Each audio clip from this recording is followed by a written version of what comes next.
Hello everyone, welcome back to the channel. In today's video, I will show you how to delete transaction history on your Moniepoint POS device step by step. If you're a Moniepoint agent or business owner, managing your record is crucial, and sometimes you may not or may need to remove a specific transaction from your device for privacy or record cleanup purpose. So let's get right into it. First, grab your Moniepoint POS device or open the Moniepoint app your phone. Make sure you have connected to the internet, then log in using your agent credentials. Once you're in, head straight to the transaction sections. Hope you'll see a list of all recent transactions you have processed, payments, transfer, and withdrawals. Now find the specific transactions you want to delete. Tap on it to open full transaction details.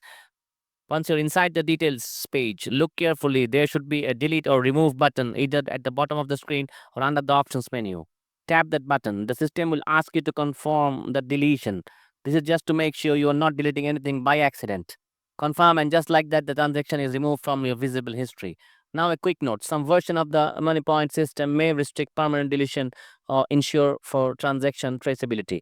In such cases, the transactions might only be hidden from the main history view, but still stored for compliance purpose. Always double check the Moniepoint support if you're unsure. And that is it. You have just cleaned up your Moniepoint transactions history in a few easy steps. If you found this guide helpful, please give it a thumbs up and don't forget to subscribe for more practical tech tutorials every week. Thanks for watching. I'll see you in the next one.